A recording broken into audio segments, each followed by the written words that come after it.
Leap of Faith podcast fans. Welcome to this week's episode with yours truly, Randy Silver. As a friendly reminder, the Leap of Faith is all around overcoming adversity, life lessons in your life, and helping you achieve your goals. Achieving your goals takes a lot of hard work, and that's where Jeff Lee, my guest this week, comes in. Jeff is a political partner. He's a part of the Truman National Security Project. He's the VP Public Policy and External Affairs at Rhino, and he's helping you on the side of the government to make sure that you can achieve your goals and dreams without people getting in your way. Let me tell you a little bit about Jeff. Jeff Lee has had a career at the highest level of public policy and politics at the state, federal, and international levels. He's a recognized thought leader in political advocacy and representation. And he has his analysis and opinion writing has been featured in Politico magazine, the New York Times, USA Today, the Washington Post, Fox News, The Hill, Washingtonian, Roll Call, Bustle, Forbes, and local regional newspapers in 30 states. Dude's legit. That's all we got to say. You can tell by that. If you're in all the publication, dude is legit.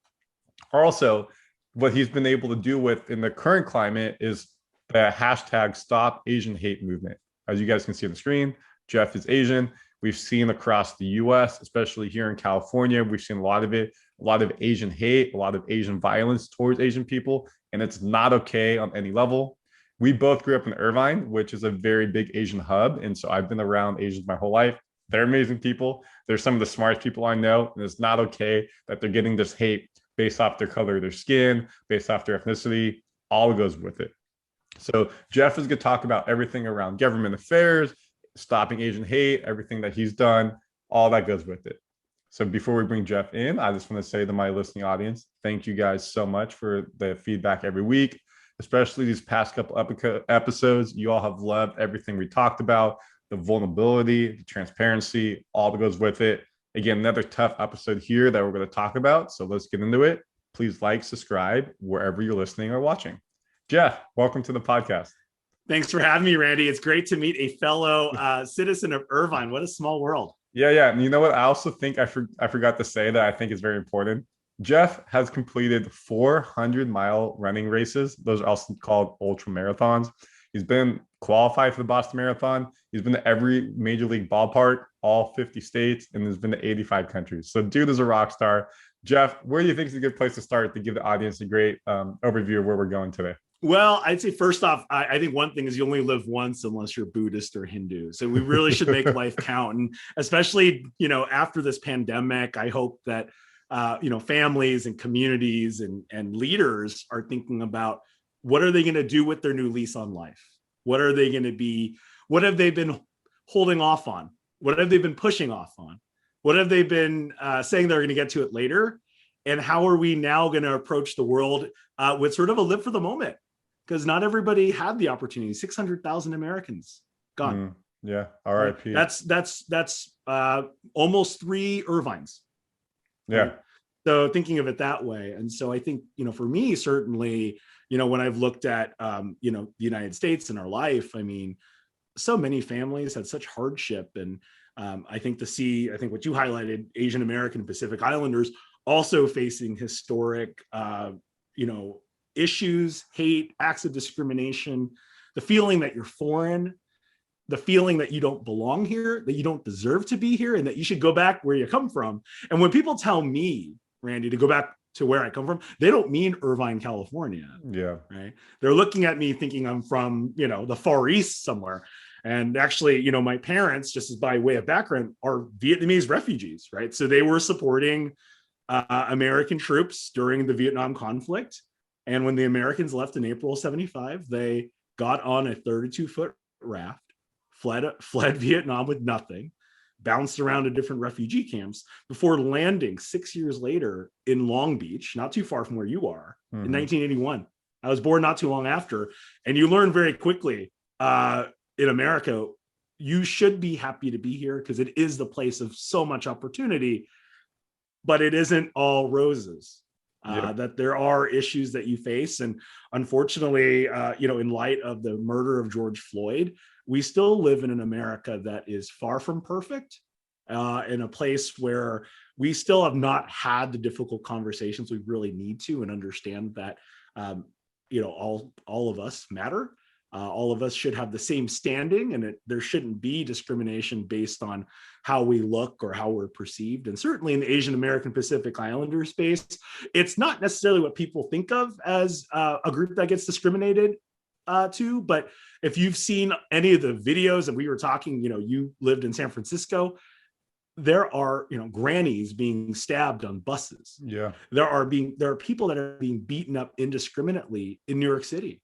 There are people who are so scared, Randy, they're not even leaving their house. So elders aren't getting their vaccines, even though they want to. You've got kids who are getting bullied, so they don't go to school. Do you think that's good for global competition, to have our best and brightest kids staying at home because they're scared of being beaten up? Not at all. So there's a lot going on in the world, and I'm looking forward to talking about some of those challenges, and having our audience here take a step back and think about what they could be doing to make a difference.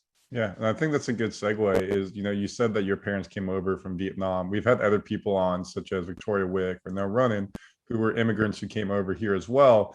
And they had this different mentality because they know what it's like on the other side, where they didn't have the freedom that you have in America and the ability to build your own dream here, because circumstances out of your control based off of where you're living. So growing up, did you ever feel the prejudice that you're feeling now? And do you feel like seeing your parents come here on a raft inspired you to really want to get in the government and try to make a change for more people besides just yourself? Yeah, I'll tell you two stories growing up in Irvine. Actually, when I was 9 years old, the first job I had was mowing lawns for my father's gardening company. And so probably not too far from where you are now, I was mowing lawns, and I was the help. And I was certainly treated like the help.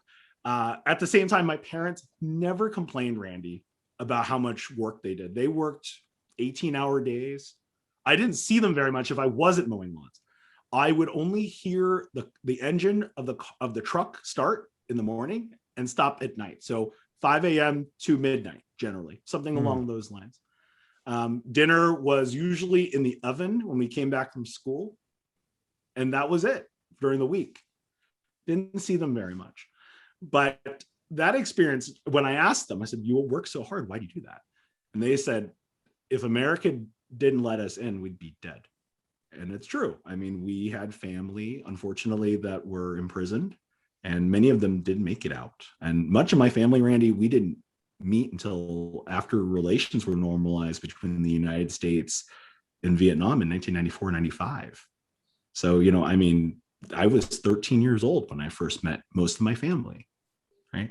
So that's one part in terms of understanding the blessing of sort of having the life we have, and understanding that you really got to work for it. The second part was when I was 10 years old at my little elementary school. I wanted to run for class president. And I was like, I think I'd be a great class president. And a boy went up to me and said, "No one's going to vote for you because kids don't vote for kids who eat dog." Oh my God. And first off, I had pet dogs. So that concept of eating a dog seemed very foreign to me. I was like, where is he getting this information? Do I have a reputation about this? What's going on here?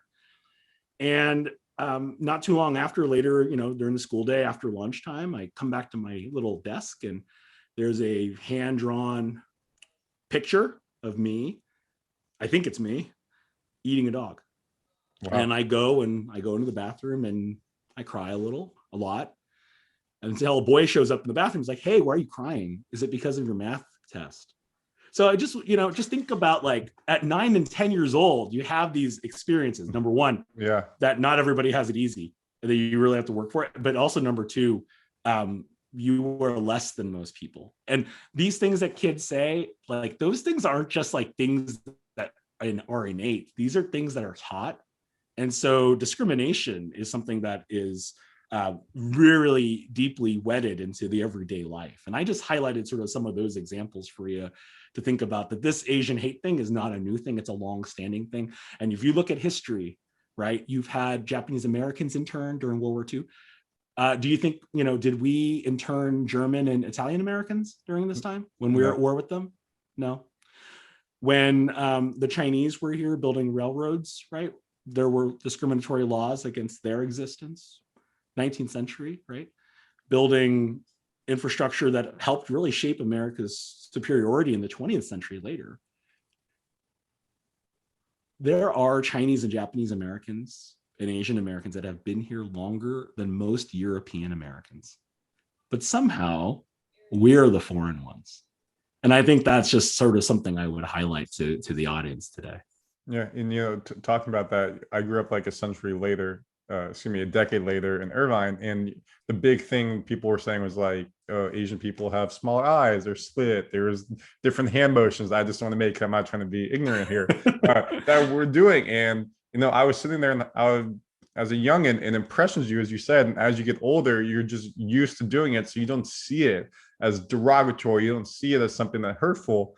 And then those people are the ones having the kids and doing it, and it just makes the same cycle get worse and worse and worse. And the same type of thing, obviously, if you're Asians, you can go to African Americans, you can go to all these people who aren't the native Anglo-Saxon white people, and it's just the same prejudice in a different form.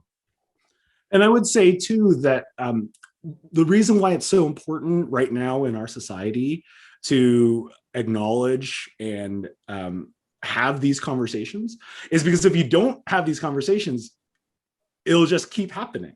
Yeah. Right. And so some of this, I think to your point, Randy, some of it's naivete, right? Like, I have had friends who in their entire lives never asked me about my experiences as an Asian American until those horrible murders in Atlanta. My parents, after they were in Southern California, they moved to Georgia, where they run a free-range organic chicken farm about 2.5 hours outside of Atlanta.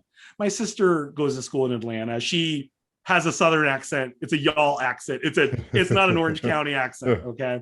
I say y'all. I love the word. Yeah, well, of course, but she's Southern, not Southern California, Southern California. And when the murders of Asian American, women of Asian descent happened at these spas, I received sort of a barrage of messages from friends, family, and most importantly, people in my life that hadn't ever really acknowledged like my Asianness. And they were genuinely worried about what they could do, who they could give money to, how could they be a good ally, right?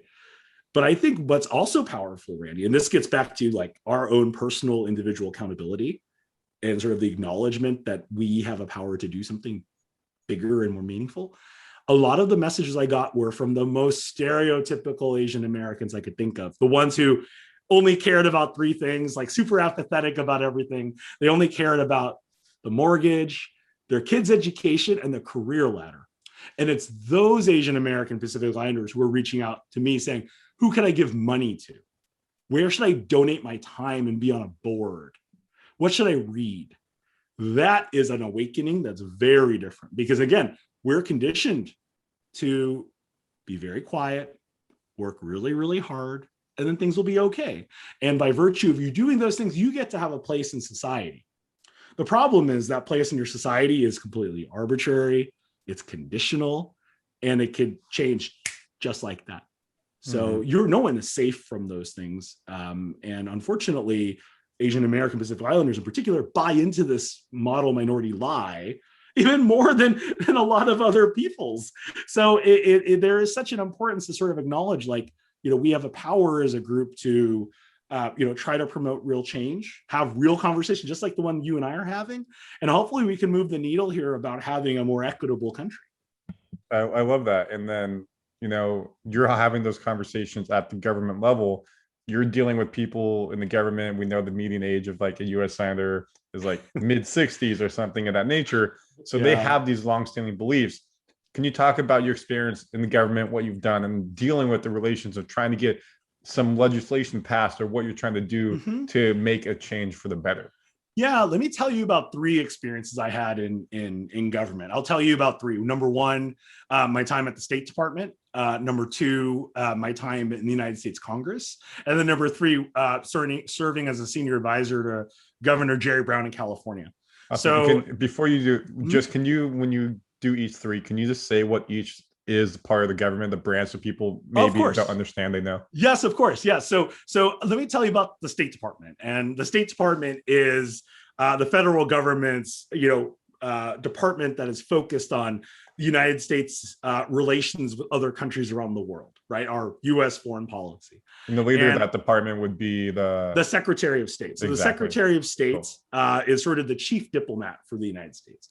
And when I was younger, I wanted to be an international person. I wanted to travel the world, wanted to serve my country, right? The same country that let me and my parents into this wonderful nation.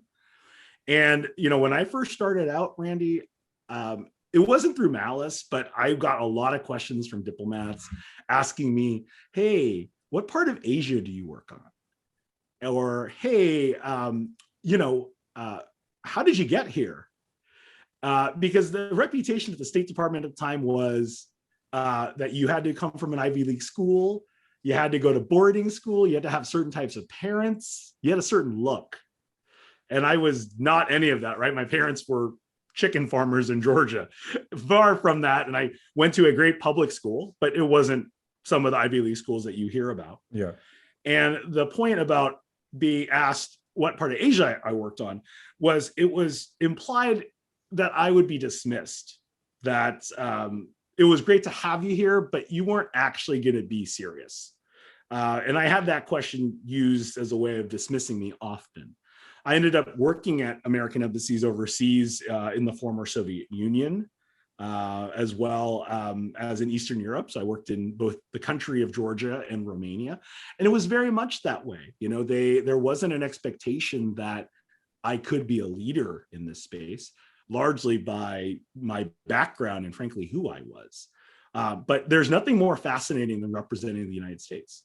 And if you really want to represent the United States, we need to have a diplomatic corps that best reflects the diversity of America. Yep. That's what makes us so powerful, actually, is we have the brightest and the best from everywhere, that people come here because they have a dream, an American dream, which I think actually in many instances can come true, not for them, but for their kids.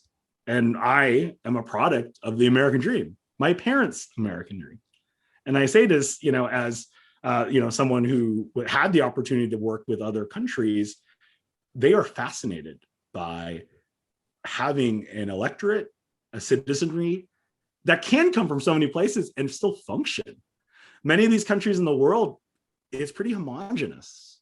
It's groups of people that they can't survive with each other, actually. That's why you hear so much conflict. Now, much of that's history, but that's something I would note. So being at the State Department was such an informative experience for me. Yeah, and the compound, what you're saying is, like, just use Africa, for example. How do you put tribes together now who become countrymen when Europeans come in and break up it for their own personal use? Now you expect people who hate each other for centuries to now have to be citizens together in the same nation? It's not going to work. That's totally a thoughtful point. And I would say, too, it's divide and conquer.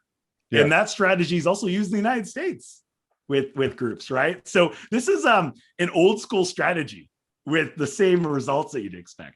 Let me tell you about my second experience in government, and that was working in the United States Congress. I served as a national security advisor for two members, one from North Dakota and one from Pennsylvania. And you would think, how does a California Georgian end up working for a North Dakotan and a Pennsylvanian? And it's largely, this perspective that members of Congress are looking for folks with different life experiences to serve in these roles, and having a familial background in agriculture was actually very powerful for someone in North Dakota to have. Makes sense. And in Pennsylvania, my background being in national security, I had an expertise in port security. And in Philadelphia, one of the key questions is, how do we secure waterways? And so that's how I ended up working for those two members. And one of the proudest things I got to do, in Congress was help push legislation that would allow Iraq war veterans and Iraq soldiers who were in deployment to have their loans deferred during the time of their service. Can you imagine a time? Yeah, makes sense. But can you imagine that there was a time where that was not the case? So imagine you're fighting and bleeding and dying for your country, and your student loan debt goes up. That was a real thing 14 years ago. So government can play a role in helping real people and, frankly, heroes for our country. And that was my small way of contributing.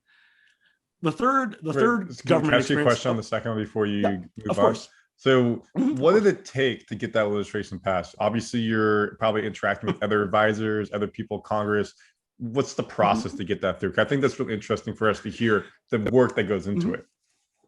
Yeah, I mean, the process is a painful one, but it's, number one, having a conversation with other members' offices on the committees that mattered. And for us, those committees were the Veterans Affairs Committee and the Education and Labor Committee, right? These were groups that had an interest in the subject, but there are other priorities. And so it's about making the case to your office peers about why this is important for the moment. And so that meant working with both Democrats and Republicans to produce bipartisan support that then would move up the leadership chain, right? And so the committee chairs in these places run the show. So if you can get the committee leadership on board on moving this up, it will actually see the light of day. That would be on the side of Congress I worked in, which was in the House. The Senate is a completely different animal.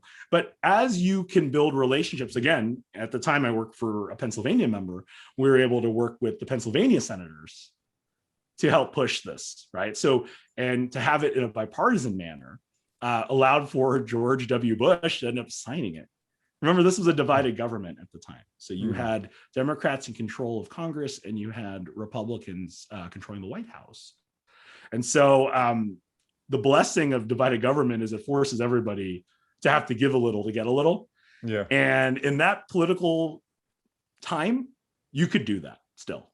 There was still conversations. Obviously, we're seeing the past 5 to 8 years, even right now, we're not in a divided government, but we're still having issues because of the way that some of the processes are set up.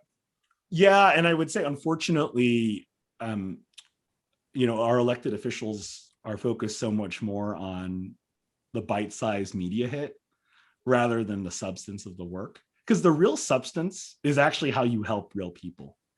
And this sort of 24-hour news cycle and the playing the games of I gotcha, so you can fundraise off of that, that's not actually helping real people. That's helping the political class stay in power, but it's not helping support communities most affected. And if you look at where we are with COVID-19, there are so many families, so many small businesses, Asian American Pacific Islanders, who are facing, massive issues, and that requires real solutions. And there's conversations now, in Congress that I think it's going to be hard to get real relief to real people, unfortunately.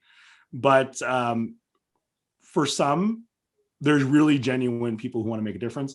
It's the small few who really don't. But unfortunately, the small few have a lot of power. Yeah. So it is really easy to be cynical, because you should be. But also, it takes a lot to be willing to see where you can work. And that's really the goal of a public servant, is really to find the opportunities to succeed, not just to complain about failing. Yeah. And then I'm sure when you do succeed, knowing the difficulties that go into it, it makes it also sweeter knowing that the impact you made is going to actually have a significant impact on not just you, your family, millions of people around the U.S. That's the hope. I mean, right? We have 320 million Americans here who work hard and play by the rules, and we just got through a historic 100-year pandemic. Think about all the economic disruption, the lives lost. Think about what we should be doing. I mean, this is through no fault of their own, right? You have essential workers who we treat not essentially. There should be so much more we could be doing. And our leaders have a role in playing how that happens. And the conversation right now, Randy, on infrastructure, you can see so much need, right? Everyone has roads, bridges, in our communities that are hurting and not functioning. That's bad for business. It's bad for everyday people.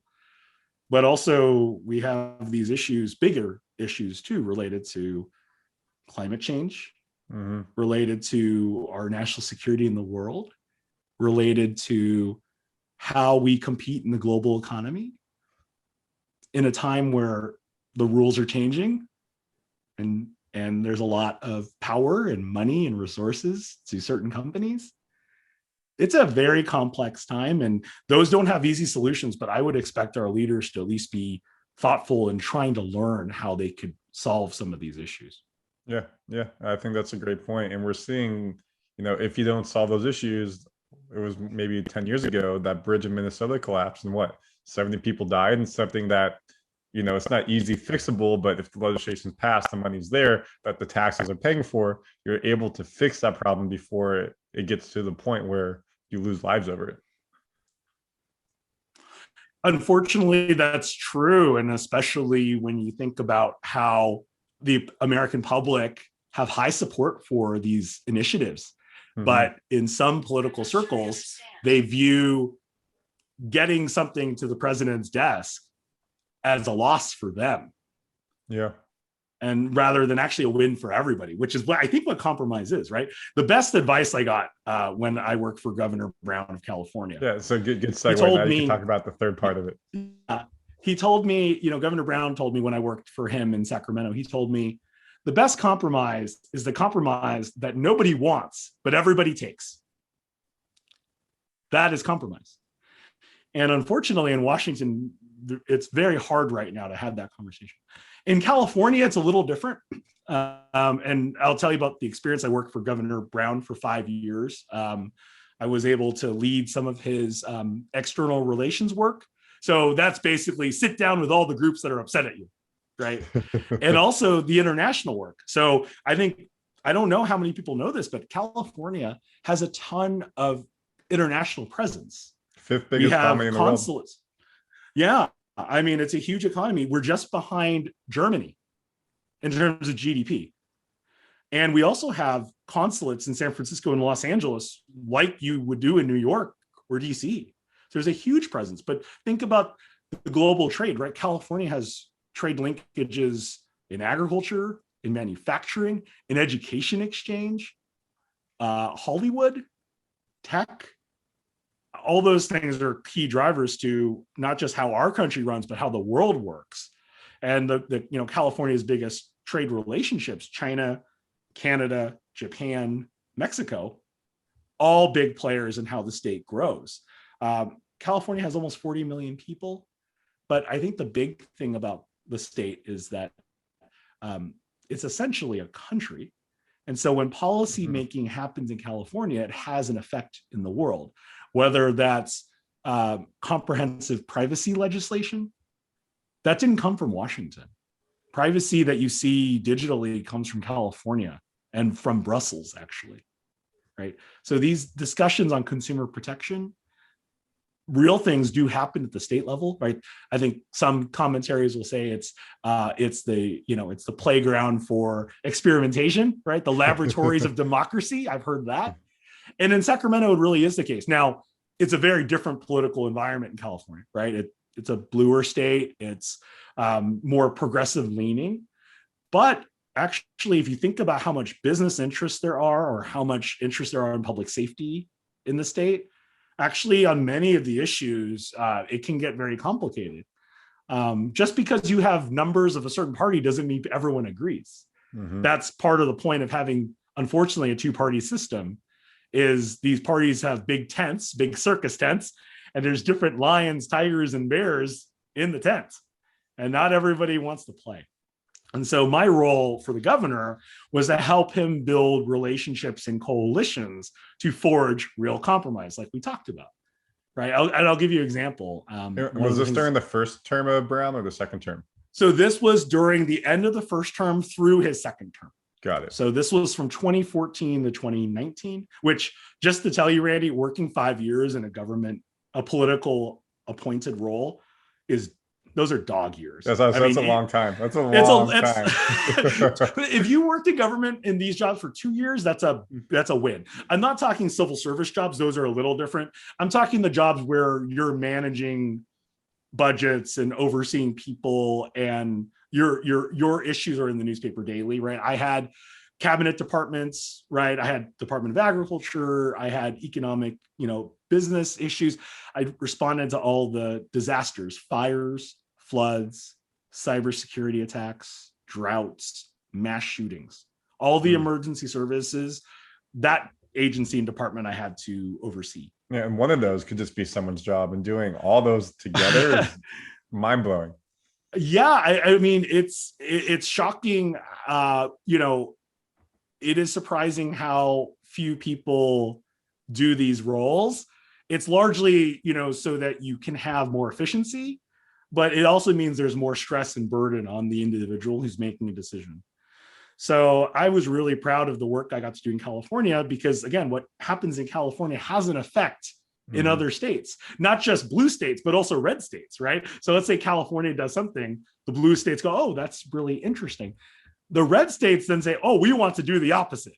And so sort of think of it like an El Nino and then a La Nina that happens. And then you have these interesting conversations that sometimes become complex, but that's happening at the state level. I wish it would happen more at the federal level, but as you've seen in Washington, the gridlock is only getting tougher. And during my time working for Governor Brown, you saw that often. And actually it was the case that Republican governors and Democratic governors would come together and try to push disaster money, right? California would have a fire. Florida citrus would have a major cold snap where all the citrus would die. Iowa would have flooding. Puerto Rico would have a historic hurricane. Texas, Louisiana would have more flooding. And so the idea is all those communities would come together, push for relief from the federal government, and then this would get done. And it would have massive bipartisan support and the public's sentiment. And one of the weirdest things that happened to me was while I was negotiating this disaster money with the Trump administration and the federal government at the time, the president didn't like the inclusion to Puerto Rico into the package. And so the government shut down. So the government shut down just after Christmas 2018, and actually didn't reopen the government until February. It was a long time. A lot of people lost jobs. A lot of shit happened because of it. Well, and the worst part was the relief couldn't go to real people. And unfortunately, that relief did not get supported until the summer of 2019. A year and a half and this later. was over politics, not because it was good policy or bad policy. It's because of politics. So it was fascinating to see that discussion and the opportunities that we have as a state to really push the needle was something that was a really rewarding experience. But far from, I just want the audience here to know that there are good people, both Democrats and Republicans, who just want to get things done. And there are other forces at play that make it difficult to do those things. And it can make it very taxing and wearing. And that's part of the reason why I'm now in the private sector, right? Is to try to do different things from that vantage point. Yeah, that's fantastic. And so those three things from a level of me as average citizen, what would you say that we can do to try to help enact change for the common person and get our government to work on the behalf of everybody versus, say, specific interest? Yeah, I think there's three things I tell any American to do. The first is consume news, but don't just consume news in one place, right? I know it's so easy to fall into sort of your news vortex bubbles, but take the time to read different things. Like each morning, I will read the New York Times, I'll read the Wall Street Journal, but occasionally I'll read like a local paper in a different city, or even, I'll pop onto Fox News and just listen. I might not agree with everything on there, and that's totally okay, but it's just helpful to understand how people are perceiving things. And that for you can then do the second thing, which is have hard conversations. And we were talking about this at the very top, right? With Asian hate. there are some people that never really even acknowledged that I was Asian. Now, that's partly my fault because I was trying to be white my whole life. So, me trying to acknowledge my Asianness now is still a new thing, Randy. I mean, it's been a year. I'm still learning what it's like to not be white. So, but from your perspective, what does that mean, though? When you're saying that I'm trying to acknowledge my Asian, are you speaking about your heritage more? Are you just letting your character come out? What is that? Yeah, I mean, let me tell you a quick story about that. So, again, in Orange County, there are a lot of people from a lot of places, but you kind of go along the get along, which is you sort of embrace, more of a whiteness, I think. Mm-hmm. And I say that just to say that I don't have expectation that someone understands what Vietnamese school is like, which I would suffer through on Sundays, right? Or what it was like to eat different kinds of food, or grow up with different traditions, or have family that were Buddhist. I didn't have any expectation that my friends would understand this, but they had expectation that I would understand Thanksgiving football, or about Christmas, or about the Easter Bunny, stuff that I didn't grow up with the same connection to, right? And I think this is the case, in terms of sort of when you think about leadership, we should own who we are, because when we own who we are, that allows us to offer a different perspective to lead people, right? And having an experience, with parents who came from nothing teaches you humility, but also teaches you to be creative. It helps you understand what others who have less usually provide, which is they usually give more, right? So the one experience about being Asian that I'll share with you that really tipped the scales for me was when my parents and I were having our catch up. This was in August of last year, and they told me that their friends in their community, right, this small farming town in southern Georgia, they were being told that they were the reason why COVID-19 had happened. And never mind that, like, we're Vietnamese American, we're not Chinese American, but the fact that we're lumped together was interesting. What was more crushing was that they had spent 20 years building these relationships, having dinner with people, doing business together, learning about people's kids and families, going to high school events in the town. And even after 20 years, Randy, they were still not of here. And they're some of the proudest Americans I know. And so I decided I would take the time to write something for public consumption, which, again, as I was mentioning to you, when you're in government, you don't really want to be in the papers. And I will say, as somebody who was reticent to do that, I would rather light my hair on fire than write for public consumption. Not just because I have great hair like you, but it was the case I felt like I needed to say something. So I wrote in the local paper, the Albany Herald, I wrote about what immigrants were contributing to fighting COVID-19. It's a fantastic read, by the way. I'll post in the links of this. It's a really good read. I've read it. And, highlighting what small business is doing, essential workers. How about research and development for the vaccine we have now? That's a lot of immigrants driving that. And Randy, I want you to imagine what this community is like that my parents live in. The closest hospital is 30 minutes away if you drive really fast. In the county over, there's no pediatrician, there's no OBGYN, there's no general practitioner. There are some counties in America that don't have any frontline access to healthcare. That's actually real America, the rural America, where people are on the have-nots of things. And these are the same people who have very few things. They're telling my parents that they're the reason for why they don't have those things either. And by the way, they're the reason for this pandemic. That made me realize that I could no longer run away from being me, from being Asian. And I needed to sort of just own it, which I think in leadership, we should just acknowledge and own what we are and find the best of it. And now I'm speaking on anti-Asian issues, which I'll tell you, I spent my entire career wanting to do Asian stuff.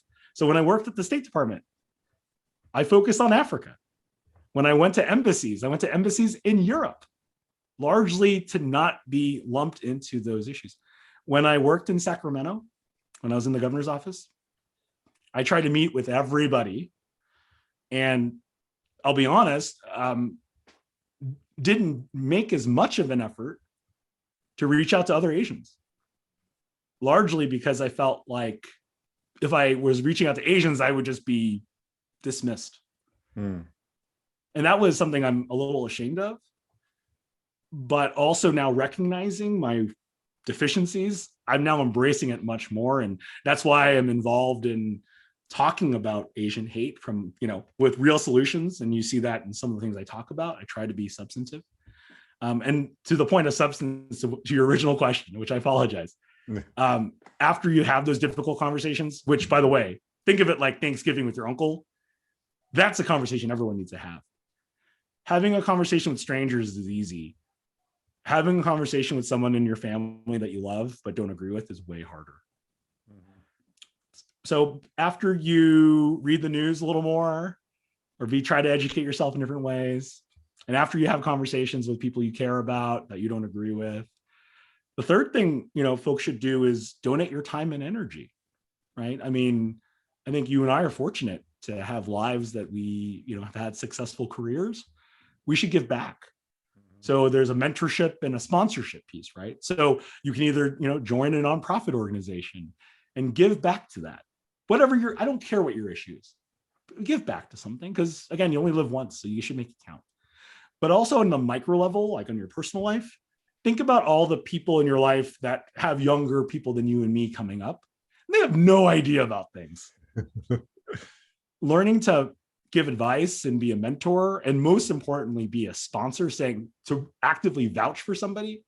I think that's so important, Randy, especially somebody who's more of a Cinderella than a juggernaut, somebody that's non-traditional, somebody that didn't go to Yale, somebody that didn't go to boarding school, somebody that has come from modest means and has real passion to make a difference in the world.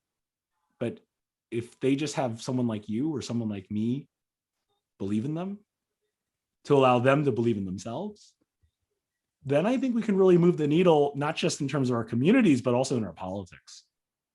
So those are a couple of things I'd recommend to, this audience here, of what we could actually do real tangibly, not in an offensive way, just being honest with yourself. Yeah, I think as a two-part commentary to that, the first part that you just talked about is giving people belief to know that they can make it happen and do it. That's the whole point of my podcast here, Leap of Faith, is sharing these stories and giving the conversations out there so people feel empowered and they understand that people have come from the same situation as them, whatever class they're in, whatever society they're in, whatever ethnicity they're in. They know that people are on their side, especially you, Jeff, of course, and that they can make that happen for themselves. And two, I think was another important thing you can talk about is vote. Very basically, if it's your local election, your government, state election, full United States election, we truly need everybody to vote. We saw in Georgia how they voted 2 Democrats for senators. That tipped the scale to be 50-50 Senate. If not, Republicans have the Senate, and you can agree however you want. But Georgia's never gone 2 Democrat senators, really. Georgia's never voted a presidential person as the U.S. Democrat Biden over a Republican. That groundbreaking. That made worldwide news. I listen to BBC podcast every day, and Georgia was the topic every day for about 3 months of BBC talked about. A random state in the US that people probably don't think about mainly in England is the biggest thing they're talking about. So your vote matters, and if you think that it doesn't, it truly does have an impact at every level, however you can make it happen. And I totally agree with you, Randy. I mean, voting totally matters, and I will tell you that voting matters even more locally. Yeah. So we focus on the presidential election and who's in the White House. Yes, it's important. Yes, who's your members of Congress. Yes, that's important. I would argue who's your mayor, who's in your city council, who's in your county supervisors. That's actually even more important if you think about your day-to-day life. Mm-hmm. Who's helping to make sure your trash is taken out? Who's to make sure there's construction being done on certain things? Who's to ensure that masks get used in a proper manner? to ensure that schools have their funding locally. Those are local issues. And I understand that also means that you need to take the time to learn about those candidates, which gets back to this original point of taking the time to learn something, which is really hard. And I fully recognize that we're all busy, we have our lives, but sometimes votes can be life and death if you think about the circumstances we're in this country. So absolutely agree with you, Randy. I mean, not just from a presidential and Senate and congressional level, but actually at the everyday level too. Completely think that's vital. And as we round third base here, Jeff, is there anything else that you want to bring up we haven't touched on yet? Yes, actually, I think one thing we should talk about here is, something that's been on my mind a lot lately has been about, how corporations can support, communities that have been under distress. Got it. And I mean, one thing that I've talked about with many organizations is, Asian Americans in particular, who I think we sort of stereotypically picture as being successful in business, are not very likely to be in the C&E suite, are the least likely to make partner at the law firm. So one thing I've been talking about with companies, and this is where I think some of your listeners here who are in leadership roles can talk about, is beyond mentoring and sponsoring, ensuring that there's real investments in diversity and inclusion. And I don't mean that in a check the box, put it on your website. I mean that in terms of, providing real trainings, right? So for example, a lot of the harassment that Asian Americans are facing are actually at the workplace. It's about 1 in 3. So companies have a responsibility here to guard their culture, frankly, and have an opportunity to talk about how we as employees and as leaders should not be bystanders to hate and not perpetuate hate issues or stereotypes, right? So 2 organizations I highlight for people. One is an organization called Hollaback. The other is Asian Americans Advancing Justice. They're doing great bystander training. And this is important because all those videos we talked about at the beginning of this conversation, where you had people sort of being beaten up outside, or when I got, last year I got spit on in an airport. Those acts of hate are horrible. But Randy, the bad part is the environment that allows for people to do this, knowing nothing will happen to them. Because all those people just sit there and watched. When I got spit on, they just looked at me. They just pretended it never happened. That made me feel way worse than being spit on. So that's one thing companies and organizations should be doing, besides mentoring and sponsoring. And the other thing I'd say is, as we talk about diversity and inclusion issues at companies, that also means more work for people. Like, there are actual employees that have to do this work. They should be paid for it. So right now it's generally sort of a voluntary thing. LinkedIn is actually paying people to do this work because it is important work. Other companies and organizations should follow suit. And it should be linked, lastly, I'll say, linked to goals of these organizations. And that should be something that affects people's bonuses or affects your success metrics, in terms of ensuring that you have a representative workforce that's supported and encouraged and promoted appropriately. I think those are a couple things we could be doing, because again, if we're talking about economic growth, the most powerful growth comes from having the best ideas from the best places, not all just in one place. Like, could you imagine that you run cybersecurity and everyone went to the same school or like had the same experience? No. And you're taking on bad guys that are so creative and come from nothing and have grit and grind. I think you're going to lose every time. We need to have people with different life experiences and leadership roles at all levels. It's a security issue. And that's not just a company issue. That's also a global issue too. Those are a couple of things I'd highlight for us as we close here. Yeah, and to compound that, when I was at Cisco, everything you talked about, they made sure on the interview panels, they had a diverse male, female, different ethnicities. They made sure Cisco, at one point, their C-suite was all white people. And they're like, hey, the next 3 C-suite we're hiring are going to be people of color because we need to make sure we're getting diversity on the board. They were doing a town hall when the whole George Floyd happened and people in the comments, 80,000 people in this town hall virtually, people in the comments were saying very negative stuff, very racist stuff.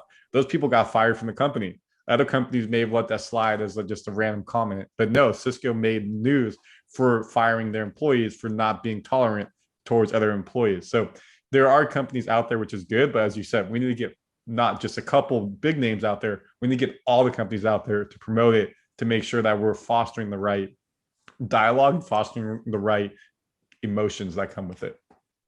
And I will just say too, norms matter. Yep. And so like if Cisco, for example, let those comments slide, what would happen? Those comments would happen all the time. And then the workforce you're trying to promote and protect and include all leave. So from a competition perspective, the people you've invested thousands of dollars into and time have all left, and you lost on their human capital. So actually creating that environment is very important.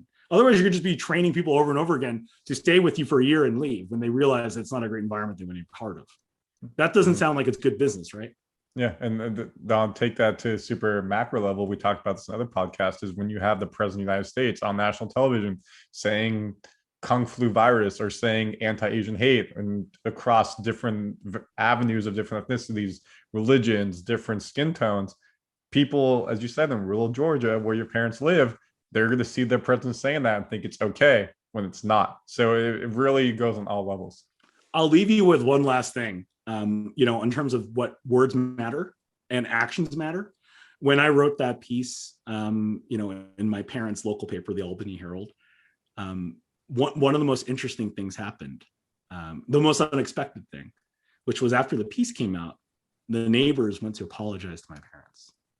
So I want people here to understand that what you do and what you value and what you'll make a stand for, it can actually make a difference to supporting someone in a time of need. And in post-pandemic America, there's a lot of people who need that support, and you all have that power to make a difference. I don't think I can remind you enough just how much ability you have to make a difference for others. Yep, I agree. And I think that's a great way to end it. Jeff, if there's a way for people to find you, if they want to reach out, talk to you, see your articles, what would be the best place to find you? Yeah, I mean, you can follow me on Twitter at Jeffrey D. Lee, JEFFREYDLE. You can follow me there, and I have some timely pieces coming out the next week or so, and I'm looking forward to continuing the conversation, Randy, and thank you so much for having me on. My pleasure. So I'll have that link there. We'll have the links to the articles you talked about in the bio. Again, my name's Randy Silver. Please do rate, like, subscribe, however you're listening or watching, YouTube, Spotify, Apple. We want to make sure we grow the audience so that people can hear these conversations that are really important to have. Jeff, thank you so much for coming on. We're going to go ahead and do the sign off. So please repeat after me. Stay healthy. Stay healthy. Stay wealthy. Stay wealthy. And have a good week, fans. Have a good week, fans. Deuces. Deuces. Bye, everybody. Bye.